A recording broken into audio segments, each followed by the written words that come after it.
And I can't say it enough. I seen a note somewhere, I can't remember if it was on each order of my phone or what, but somebody believing the seventh trumpet is when the rapture occurs, which means we will be all the way almost 6 years into the tribulation period before we're raptured, according to that preacher's idea. And of course, I've heard other people tell me this. The reason they believe that is because when Jesus descends with a shout, it'll be in the voice of the archangel and the sound of the last trump. So they think it means the last of the 7 trumpets. I believe they're two distinctly different things. Again, I can't stress it enough. Jesus himself only gave me 2 Old Testament stories that I get to compare to these last days. As it was in the days of Noah, so shall it be in those days, he said, and as it was in the days of Lot, so shall it be. I don't get to compare any other story in the Old Testament to the book of Revelation, just those 2. And in both of those stories, when God destroyed the earth with rain and a huge flood, not one drop of rain fell till Noah and his family were safely inside the boat. And when God destroyed Sodom and Gomorrah with fire and brimstone, not a single drop of fire or brimstone fell from heaven until Lot and his family were taken out of the city.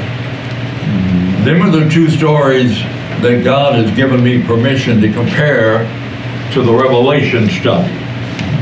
And what I gather from that is not a drop of God's judgment on planet Earth that is written about in the book of Revelation will take place until God removes his people like he did to safety, like he did in Noah's day and like he did in Lot's day. So I don't believe this 7th trumpet that we'll talk about, well, I don't know. There are gaps, you know, he talked about the first 4 trumpets, then he talked about the 5th trumpet, now the 6th, and we still have the 7th. I don't know if there's a parenthetical chapter, I didn't check beforehand, where we get more information before he goes into the 7th, but we still got 7 bowl judgments. And let me tell you the difference between the 7 trumpet judgments primarily and the 7 bowl judgments. The 7 trumpet judgments touch 1/3 of everything. 1/3. Meaning 2/3 of everything is untouched by the trumpet judgments. The bowl judgments touch all the rivers. They touch all the animals. They touch everything. And so the bowl judgments are far and away the most severe. But a lot of them, as I'll show you why I believe this, will happen. The bowl judgments will primarily, in my mind, happen an hour and a day and a month and a year before the end of the tribulation period. However, it makes more sense going backwards. They'll happen a year and a month and a day and an hour before the end of the tribulation period. So we'll talk some about that this morning. Death Takes a Holiday was the 5th angel, the 5th trumpet. And we talked about how when that 5th trumpet was blown, how there was all kind of chaos on the earth. He opened the bottomless pit, and there arose out of the pit the smoke of a great furnace, and the sun and air were darkened by reason of the smoke of the pit. There came out of the smoke locusts upon the earth. Unto them was given power as the scorpions of the earth have power. And it was commanded them that they should not hurt. Now already 1/3 of these things have been hurt. So in this 6th or 5th trumpet, he told them not to hurt the grass of the earth, neither any green thing, neither any tree, but only those men who have not the seal of God in their forehead. And he was going to torment them for 5 months. And we entitled that lesson, Death Takes a Holiday. There'll be an earthquake, rocks will be falling from mountains. Rich men and people around the world will hide in the mountains and beg the rocks to fall on them and crush them because they don't want to face God Almighty. What they don't know is death doesn't keep you from facing God Almighty. Since the beginning of time, when God, as we know it on earth, as in Genesis 1:1, people have died. And the Bible is very plain. Every one of them will stand before God one day.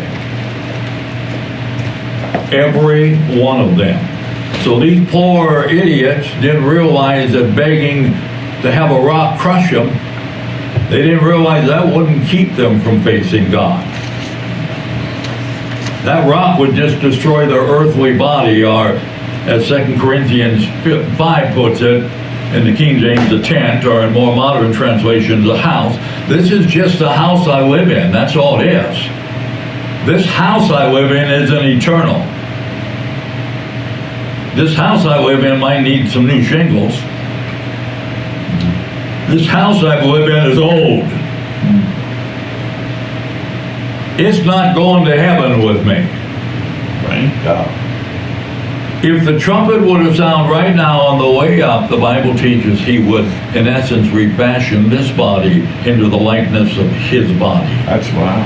So there's one of two possibilities, and different prophecy teachers teach it differently. One is when the rapture occurs, everybody will disappear. No bodies on the ground. That the body you have will be transformed on the way up. And there's certainly, Paul certainly wrote a verse that would indicate that's a possibility. Right. Others believe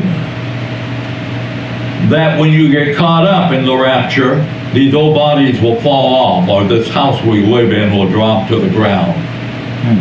And so those are the two major thoughts, and I'm going to tell you, I'm not going to sit here and argue with either side, because I don't care which it is. The part I care about is I'm going to be clothed with a brand new house, an eternal body that'll never grow old, never get sick, never have any negative issue whatsoever. And I'll live in that house or that body forever and ever and ever. So I thank God for that. All right, let's drop down to the sixth judgment. Sixth trumpet judgment, rather.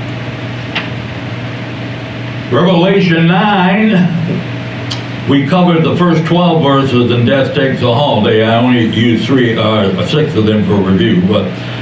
So we're going to pick up the remaining verses of Revelation 9, verses 13 to 21.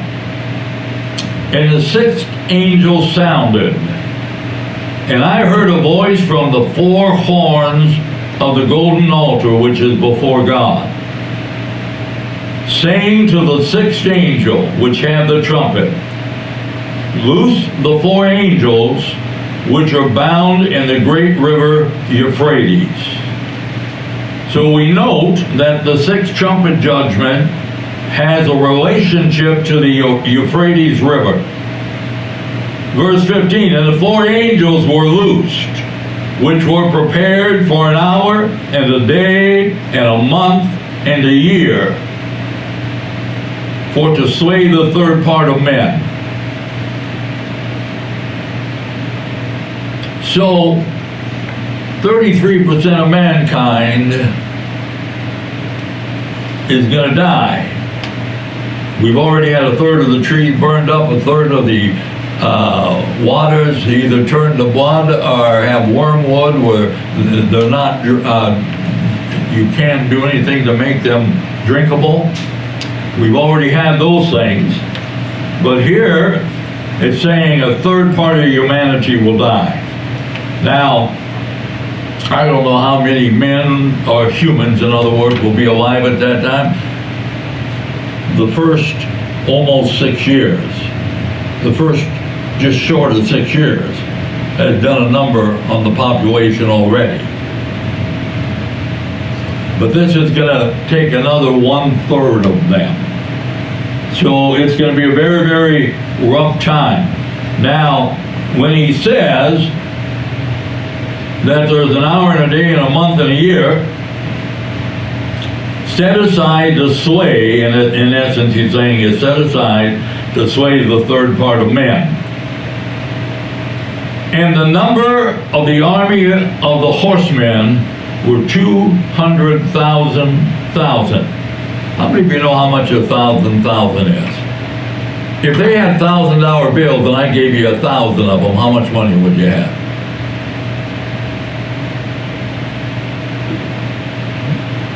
A 1,000's got 3 zeros after the 1. The second 1,000 also has 3 zeros after the 1.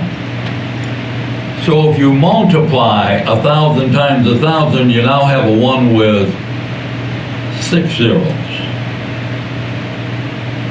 In other words, you have 1 million. So, but here you got to go up a little higher, because besides 1,000, which is a million, you got another 2 and 2 zeros in the 200 there. So basically you have 200 million is what that number is. 200 million. So again, the number of the army of the horsemen were, if you read a more modern translation, it'll say 200 million. Here in the King James, it's 200,000. Now, I made a note under verse 16. It is my belief that the 200 million referred to in Revelation, no, that's not my note, I'm sorry.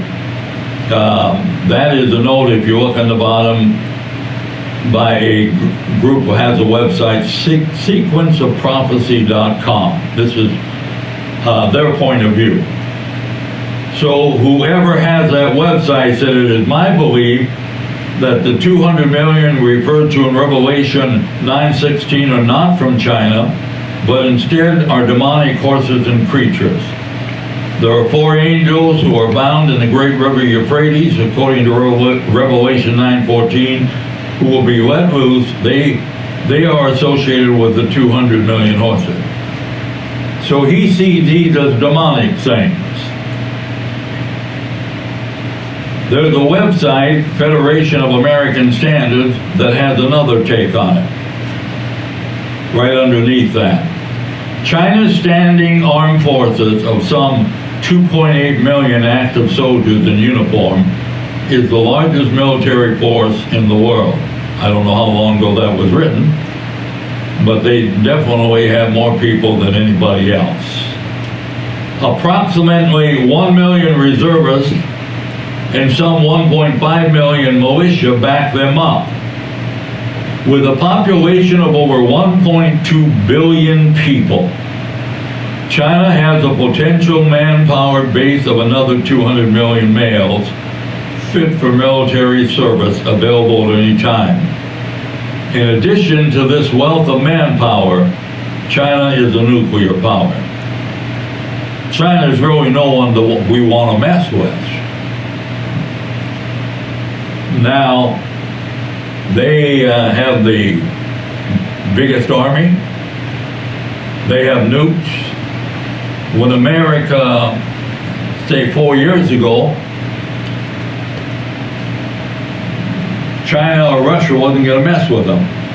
They had built their military up from 2017 through 2020. And they spent a lot of money building up the ships and the planes and all that. And now I'm not saying that China would have been chump change to the United States. Unfortunately, if we go to war with Russia or China, we don't know where that war is going. Could become nuclear. And if it becomes nuclear, nobody on the planet's safe. Doesn't mean, I'm not suggesting everybody on the planet will die. There's nothing like that here in Scripture. I'm suggesting a lot of people would die.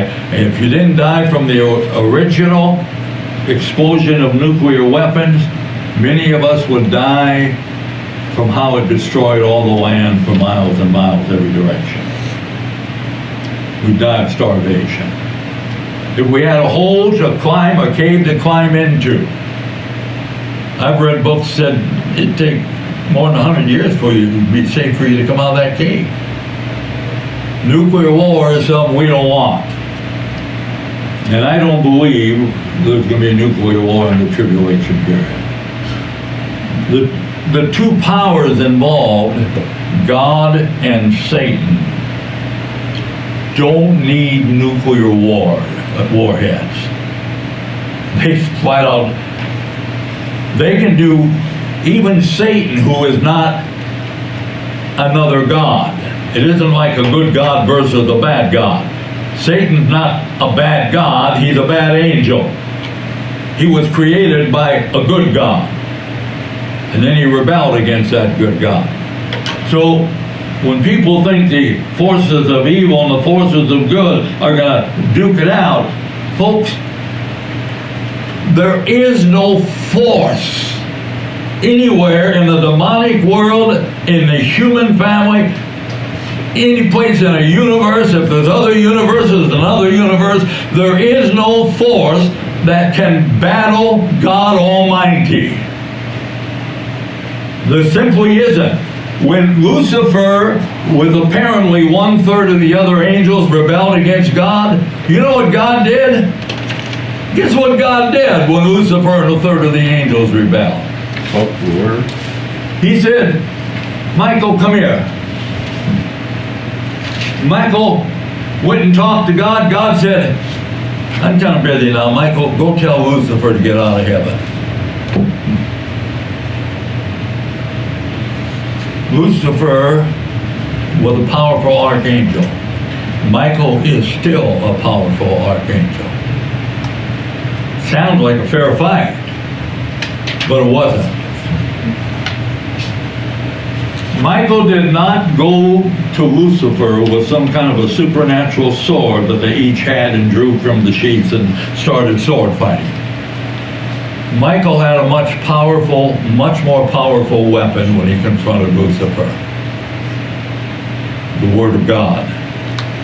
God said, go tell him to get out. Lucifer simply relayed to, Gabriel, I'll get it. Michael, a lot of angels up there. Michael simply relayed to Lucifer what God told him to say. So Michael said this. God said, get. And he fell from heaven as lightning. Wow. He couldn't fight the word of Almighty God. You see, angels, good angels, are messengers from God. They don't preach you sermons. If an angel visits you, he's not coming with a sermon for you. He's coming with a direct message from God Almighty. And he's not going to elaborate on that message. He's simply going to tell you what the message is. God's words are creative. There is no question who wins this thing in the end. It's God Almighty and everybody who's for Him. We win in the end. All right. Now, so the second one mentioned, the first note I have there says he believes these 200 million things are demonic creatures.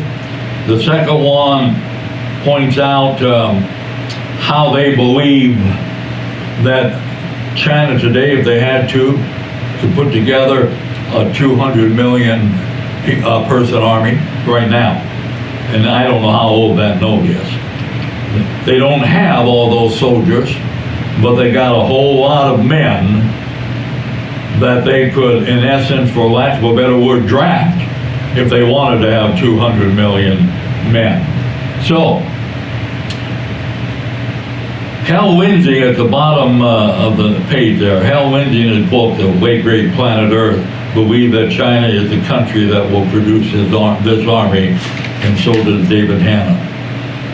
Flip her over. Arguments for this 200 million representing a Chinese army as opposed to demons and so forth. I don't know how many demons. There might be more demons than 200 million. Might be a lot more. I have no idea. But here's an argument for them referring to a Chinese army. American scientists say that an army of 200 million soldiers in China is possible. And again, I don't know how old that note is. In other words, China might be able to fill a bigger one, but looking at scripture, 200 million is going to satisfy them. It would be in line with the second horseman of Revelation 6:4 who goes out and makes war. The following passage suggests that this army has to travel west to get to Israel, meaning that it's from the east. From the east. China is to the east of Israel. Later, we will notice the similarity between the trumpet and bowl judgments. We'll get into that at a later time. So let's look at Revelation 16, beginning with verse 12. And the sixth angel poured out his vial. Now we're jumping ahead here. We are in Revelation 9, but I wanted to show you something, so I'm jumping up to Revelation 6, which is not dealing with the trumpets, it's dealing with the vials or the bowls. So when we're talking about the sixth trumpet this morning, the sixth bowl judgment, which we will get to when we get to Revelation 16, and the sixth angel poured out his vial. And again, think of a cereal bowl if it helps you get the idea. Or the type of thing they put a person's ashes into when they're cremated. Think of stuff like that. So, when he poured out his vial upon the great river Euphrates, and the water thereof was dried up, that the way of the kings of the east might be prepared. In other words, a supernatural thing is going to happen. God is going to dry up the river Euphrates, in my mind, to let the Chinese army cross. Verse 13, again, remember what I'm reading right now is beyond what I'm talking about in this morning's lesson. This is beyond that. We'll get to this later on in more detail. Verse 13, and I saw three unclean spirits, like frogs, come out of the mouth of the dragon, and out of the mouth of the beast, and out of the mouth of the false prophet. Now, who is the dragon, the beast, and the false prophet? The dragon is Satan, the beast is the Antichrist, and the false prophet is the one who calls down fire from heaven to show that they're going to try to lie to the world that you need to be paying attention to the Antichrist because I'm his false prophet. We're the ones that called fire out of heaven in Ezekiel.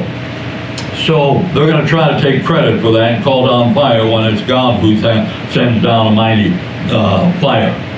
So, why are each of these hideous manifestations of the wicked Trinity, Satan, the Antichrist, and his false prophet, why are unclean spirits or demons like frogs coming out of the mouth of the three of them? Each one emits one. Verse 14, for they are the spirits of devils, working miracles, which go forth unto the kings of the earth and of the whole world to gather them to battle of the great day of God Almighty. Behold, Jesus said this, before I come as a thief, blessed is he that watches and keepeth his garments, lest he walk naked and they see his shame. And he gathered them together into a place called in the Hebrew tongue Armageddon. So what's happening here? And again, we're not going to delve any more into Revelation 16 than what I just read to you here. But what's happening here? The Antichrist comes in after the rapture of the church. I don't know if it's day one after the rapture of the church, or I don't know if it's a year after the rapture, and it takes a political movement for it to happen. I don't really know. But the Antichrist shows up and convinces people they need to follow him. That the reason some of the Christian movies put out about this really had some incredible ideas. I don't know if the ideas are accurate, but it was interesting. The Antichrist explains the rapture of the church this way in some of those movies. He said there were a lot of people holding the progress of the world back. They were keeping it from happening. I had to remove them. So he's saying that he destroyed all the people that you and I know will be those who are raptured. Far from destroyed, glorified instead. Now again, that's not scripture. That's the idea of some who put out prophetic movies. Some Christian group, not some people who just put them out for the sheer purpose of profit, but people who are trying to teach their view of Bible prophecy through movies. And that's some of their ideas. But remember, in the book of Dave. Oh, I forget the Old Testament book, that 38:9. Ezekiel, thank you. I couldn't think of the prophet Ezekiel. When this country from the north attacks Israel, fire will come down from heaven and destroy the enemy. I bring this up because I want you to get what in my mind is happening. The false prophet calls down fire from heaven. Why? He's just showing off. The fire that God sent down to Ezekiel was destroying the enemy that attacked Israel. I believe the false prophet's doing this to say, my boss and me, the Antichrist, I called on his command, I called down the fire. I believe the false prophet is going to be a Jew. Because why do the Jews begin to trust the Gentiles? I think it's because the false prophet is a Jew, and he convinces them to sign a treaty with the Arab nations around them. Anyway, I don't want to get too deep into that. I'm just throwing out things there. So, look at the 7 trumpet judgments. 1/3 of all vegetation will be destroyed at the end of the 7 trumpets, meaning there's a food shortage. Right across from that, number 2, 1/3 of the seas become blood. On the other side, number 3, 1/3 of the drinking water becomes blood. Number 4, 1/3 of day and night is darkened. Number 5, torment, but no death. Number 6, China revolts against the Antichrist. Number 7, the announcement of Armageddon. So there's a lot going on at this time. So China doesn't just have a huge army. Even if people say, I don't think they could put together a $200 million 200 million people army. They got 1.2 billion folks to pick from. But even if you don't believe that, these 3 lying spirits are going to deceive nations to get them to join China. China, the Antichrist, his goal was to take over Israel and to have world dominion through the whole world. And China did what China does. The way to play along. And so, to help them, the wicked trio each sends forth a lying spirit to get some other countries to join with China and form this group of confederates, so to speak. People are all on the same side.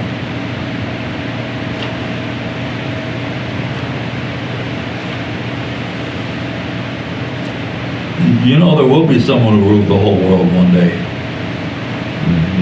It won't be the Antichrist. Kings and Lord of Lords. It won't be the Antichrist. They say Alexander the Great, by the time he was 32 or 30, I forget which age, conquered the whole then known world.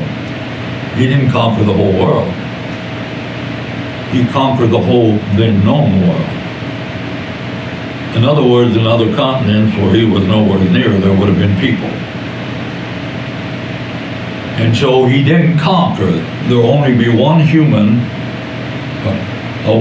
one person walking around in human flesh that will ever conquer the whole world, and his name is Jesus. He'll be the only one. All right? The devil, the Antichrist, will want to really, really bad. Verse 17. Now we're back to chapter 9, back to the current chapter we're in. I jumped ahead to chapter 16, now we're back to chapter 9. And thus I saw the horses in a vision, and them that sat on them, having breastplates of fire and jacinth and brimstone. And the heads of the horses were as the heads of lions, and out of their mouth issued fire and smoke and brimstone. By these three was the third part of men killed. Now we had the third part of a lot of other things destroyed. Now, by the fire and the brimstone,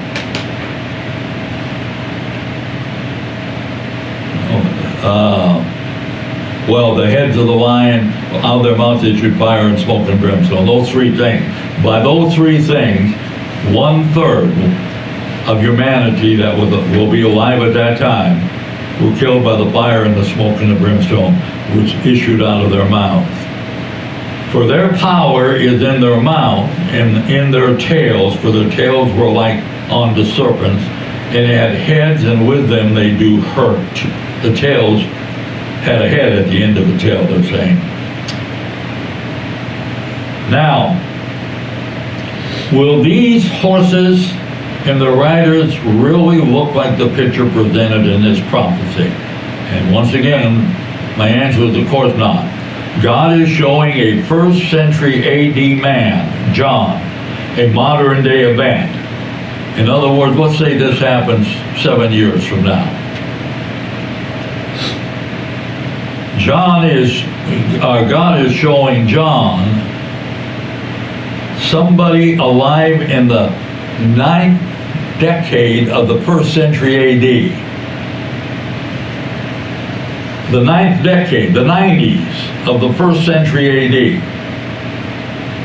God is showing him things that he has no way to wrap his brain around it. So God is showing them to him in things he can understand. He can understand serpents, he can understand all that stuff. I'll tell you what he couldn't understand.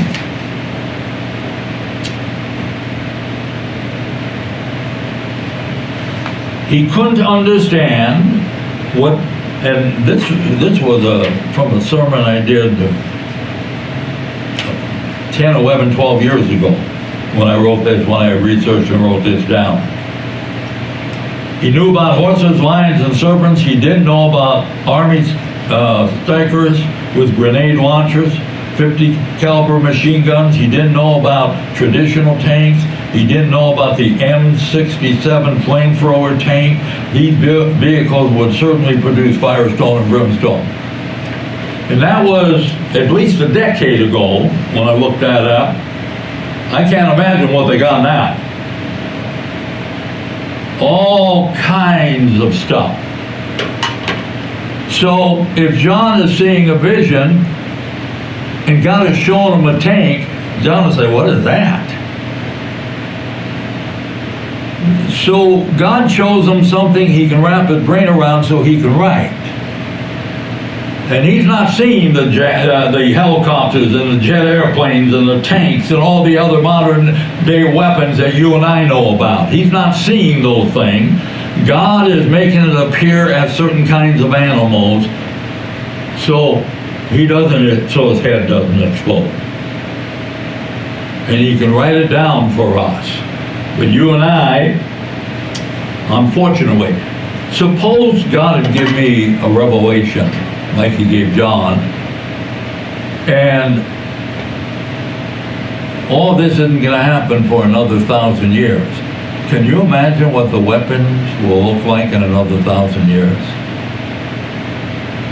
We don't have a clue.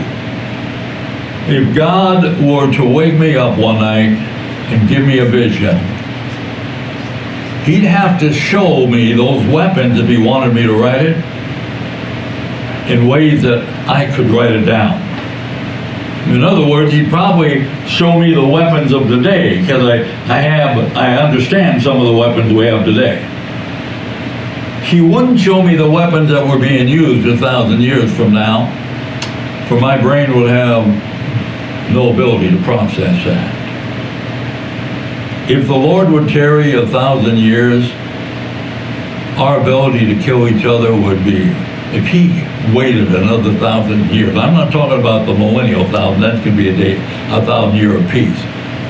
But if he waited another 1,000 years, and we were now in the year 34, we were in the 35th century, I can't even imagine, even if one of our generals of today received that vision, God would have to show it to him in things that he could relate to others.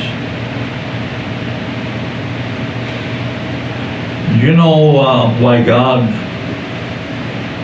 messed up everybody? Well, at one time on planet Earth, everybody spoke one language. Then the Tower of Babel was built. And the Tower of Babel reached to heaven. It didn't actually reach out of Earth's atmosphere. This thing was very tall. And God said, this they have done, nothing will be impossible to them. So he confused the languages. It went from a world of one language to a world of multiplicity of languages. Why? He wanted to slow down until the end time the expansive wisdom of being able to build things.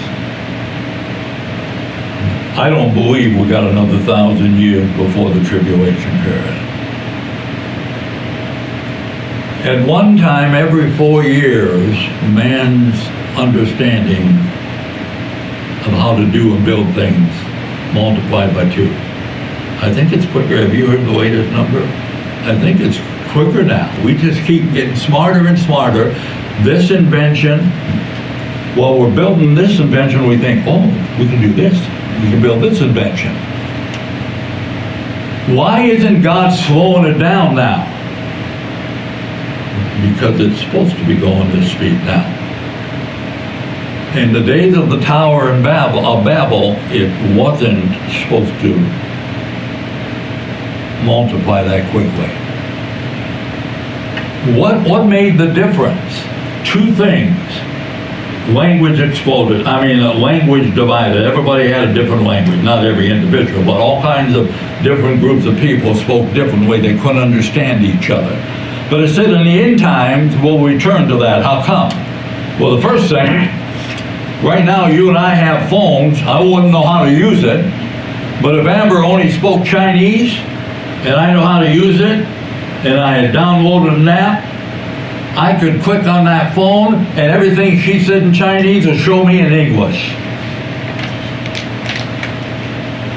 Computers have been doing that in one form or another forever now. Why are things multiplying so quick? Because once again, everybody can talk to everybody. God caused that to be an impossibility to slow down the speed of discovery until the end times. Here we are. And the speed of discovery is crazy fast. All right, let me get through this.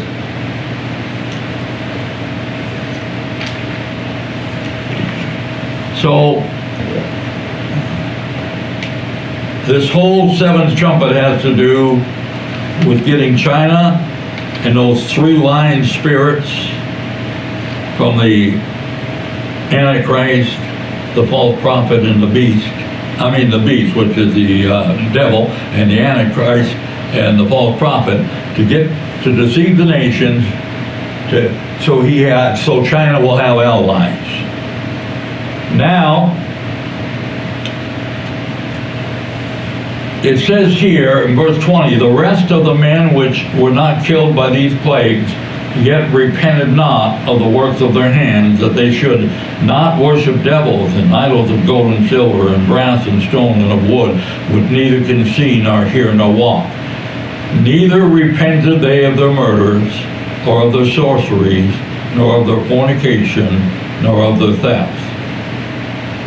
What were the sins of the unredeemed that God said they would not repent of? Idol worship, murder, witchcraft, sexual sins, and stealing. Isn't it amazing? Stealing is right up there with those. God doesn't like stealing. He's got it right up there with murder and other stuff. God thinks you ought not take other people's stuff. He hates stealing, all right? So, why didn't they now know that the one they're fighting with has all power. Why didn't they repent, or why won't they repent when that day gets here? They repented not. How come?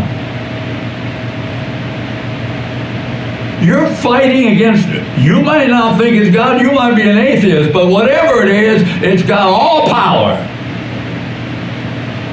Surrender would be a good idea. You have no weapon that'll hurt that entity that you and I call God. I don't know what these atheists will call it. You have no recourse to fight against God whatsoever. It seems that a peace treaty would be in order. In this case, a total surrender by the people on planet Earth to God.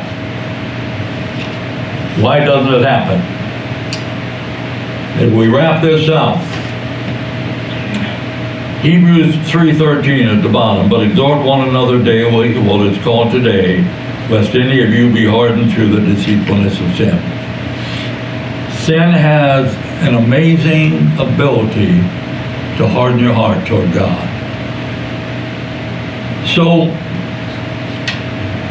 when Paul or whoever it was that wrote Hebrews, we don't know definitively who it was, I think probably 60-70% of the commentaries I have believe it to be Paul.